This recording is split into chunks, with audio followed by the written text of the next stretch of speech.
Growth is painful. Change is painful. But nothing is as painful as staying stuck where you are. This is a quote by Mandy Hale and a segue into my topic today, which is growth.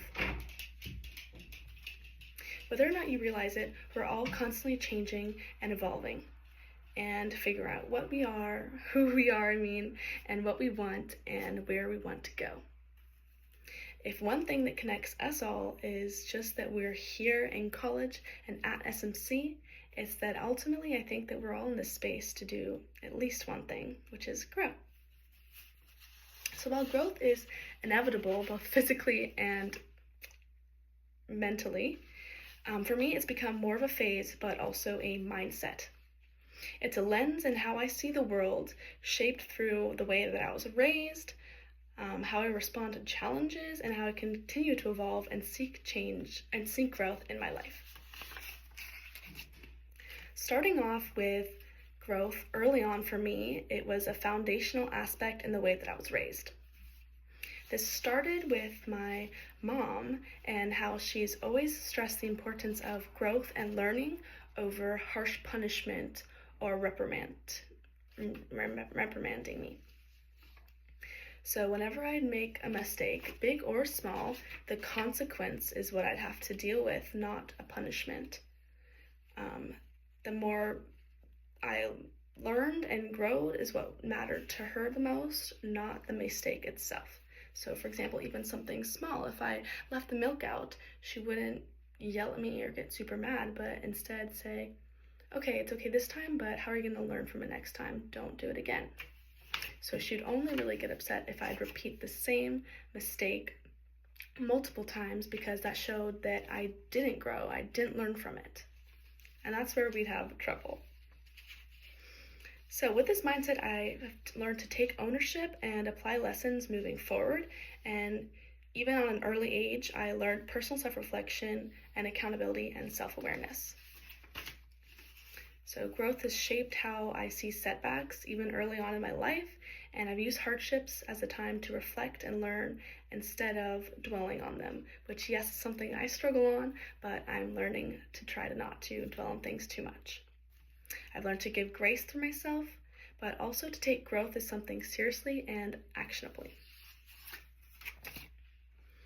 So now that you know how growth was instilled early on, I'll talk about why I think growth is honestly one of the most meaningful parts in life, or at least my life at least. So I truly believe that we're here to evolve, not stay the same. And when we were prompted to think about the value of life in my philosophy class last semester, growth is something that really came up for me. I see it as one of the things that keeps life interesting, and it helps even in the hard times. It's important that we take away meaning. So example, even in a conflict with someone like a friend, I've replayed what I did wrong, or it's easy to repeat these things. But what's important is to not beat yourself up too much, but know how you can grow from it for next time to shape your future encounters. I've never seen a fixed path really for myself or purpose, but I just knew that I want to exponentially grow, and no matter what that endpoint will be. So with that being said, I see life as a big self-growth journey and something that, and so I am still undecided on my major currently, but I'm drawn naturally to subjects like psychology or communications because they help me understand myself and others better. And so I gravitate towards these more introspective topics. And finally, I will talk about how I seek growth actively in my choices and lifestyle. One of the big things about me is I love to try new things. I've always loved to try new things, even if it's new food or new activity. And I honestly feel like this is one of the biggest ways that I grow as well, because even if I'm not perfect at something or don't love something, it's that active trying it that really fosters that growth and pushing past the hardships.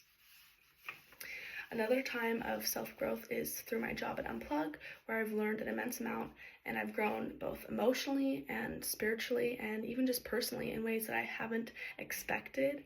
And I've learned a lot of responsibilities and how to reflect and look at myself more deeply with this growth mindset.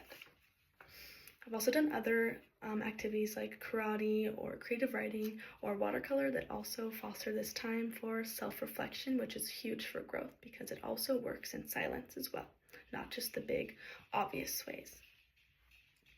So I've learned growth a lot in hard or uncertain times in my life as well. And while it's not something that I necessarily attract, it is something that we all experience. So for example, I've had many family challenges that have really pushed me to reflect, even though I won't openly talk about details. It's not about the details that are important, but the end game, which is to grow. I see these challenges as something that makes me a better person and something that this healing can have a positive impact on. So I'm okay with not having all the answers, but whether it's in any of these relationships, it's that I will grow through it. Growth helps me move forward and understand both myself and others better and live with more purpose. It's how I learn the best, both in the hardest times and the best times, and why I continue to carry it with me. So today I shared with you how growth is the heart of my story and how I was raised, how I live, and how I see the world. And I may not know always what's next, but I do know one thing is that I want to continue this path of growth and becoming more of who I am meant to be. So I'll leave you with this. Think about the person that you were 10 years ago. Now think about who you are today. And think about who you want to be in 10 years. What's the space between these? Growth. Sometimes quiet, sometimes messy, but always propelling us forward. Thank you.